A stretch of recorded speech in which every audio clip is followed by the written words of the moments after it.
Hi friends, welcome to குறிஞ்சி.com. குழந்தைங்களுக்கு ரொம்ப பிடிச்ச கடைகளில் ரொம்பவே காஸ்ட்லியான இந்த சாக்லேட் பேடாவை நம்ம வீட்லேயே ரொம்ப ஈஸியாக செஞ்சு கொடுத்துடலாங்க.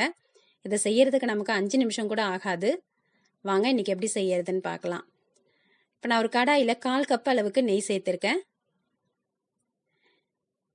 நெய் ஓரளவுக்கு சூடானதுக்கு அப்புறமா இதில் 1/2 கப் பால் சேர்த்துக்கலாம்.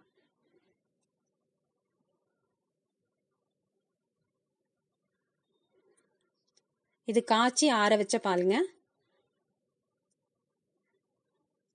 இதில் 2 கப் அளவுக்கு பால் பவுடர் சேர்த்துக்கலாம். நான் ஏற்கனவே ஒரு கப்பு சேர்த்துருக்கேன். இப்போ இன்னொரு கப்பு சேர்க்க போகிறேன்.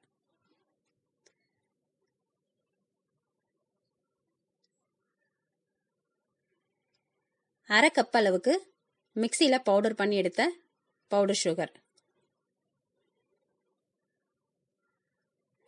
அவ்வளோதாங்க. இதுக்கப்புறம் நம்ம மீடியம் ஃப்ளேம்லேயே கலந்து விட்டுக்கிட்டே இருக்க வேண்டியதான். ரொம்பவே ஈஸியாக செய்யக்கூடிய ஒரு ஸ்வீட் ரெசிபி. பிகினர்ஸ் கூட எந்த பயமும் இல்லாமல் செய்யலாம். இதை இந்த அளவுகளை மட்டும் நீங்கள் கரெக்டாக சேர்த்துட்டிங்கன்னா உங்களோட பேடா ரொம்ப சூப்பராக வரும். இந்த ஸ்வீட் நம்ம கடைகளில் வாங்க போனோம்னா ரொம்ப காஸ்ட்லிங்க இது. ஆனால் நம்ம வீட்டில் ரொம்ப ஈஸியாக கம்மியான செலவில் நம்ம இதை செஞ்சு கொடுத்துடலாம். இதுக்கு பால் பவுடர் பார்த்தீங்கன்னா அமுல், நெஸ்லே எந்த பிராண்டாக இருந்தாலும் பரவாயில்லைங்க. இந்த மாதிரி இப்போ நம்ம கடாயில் ஒட்டாமல் உருண்டு திரண்டு வரணும். அதுதான் இதுக்கு பதமே.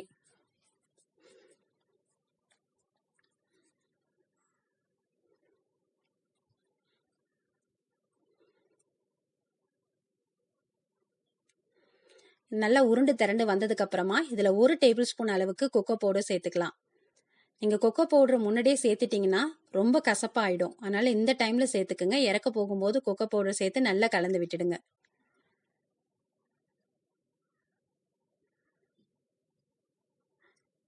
இதில் அந்த ஒரிஜினல் சாக்லேட் ஃப்ளேவர்லேயே இருக்கணுன்றதுனால நான் கொக்கோ பவுடர் மட்டும்தாங்க சேர்த்துருக்கேன். இதில் ஏலக்காய் தூளோ இல்லை வெனிலா எசன்ஸோ எதுவுமே நான் சேர்க்கவே இல்லை.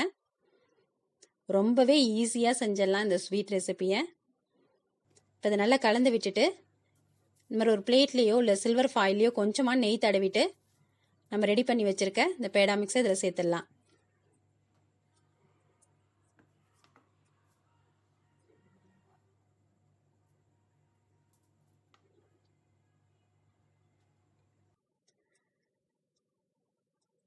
இப்போ இது நல்லா ஆறட்டும். நம்ம கை பொறுக்கிற அளவுக்கு சூடுக்கு வரணும். அது வரைக்கும் நல்லா ஆற விட்டுடுங்க. ஆற விட்டுட்டு இது நமக்கு எந்த ஷேப்பில் வேணுமோ அந்த ஷேப்பில் நம்ம இதை ரெடி பண்ணி எடுத்துக்கலாம்.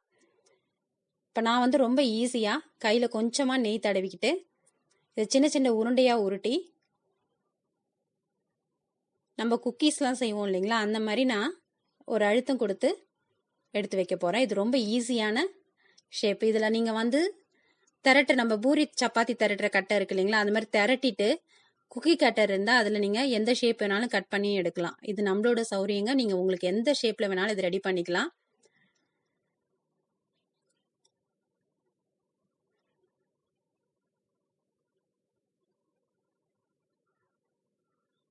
இப்போ இந்த மாதிரி எல்லாத்தையும் ரெடி பண்ணிவிட்டு இதுக்கு மேலே நான் அழகுக்காக கொஞ்சமாக நட்ஸ் வச்சுருக்கேன். பாதாமும் பிஸ்தாவும் கட் பண்ணி வச்சுருக்கேங்க. இது தேவைன்னா நீங்கள் வச்சுக்கலாம், இல்லைன்னா அவாய்ட் பண்ணிக்கலாம். ரொம்பவே ஹெல்த்தியான இந்த ஸ்வீட் ரெசிபி நீங்களும் உங்கள் குழந்தைங்களுக்கு செஞ்சு கொடுங்க. இந்த ரெசிபி உங்களுக்கு பிடிச்சிருந்தா லைக் பண்ணுங்கள், ஷேர் பண்ணுங்கள், சப்ஸ்கிரைப் பண்ணுங்கள். உங்கள் ஃப்ரெண்ட்ஸ் அண்ட் ரிலேட்டிவ்ஸோட இந்த வீடியோவை ஷேர் பண்ணிக்கோங்க. நன்றி, வணக்கம்.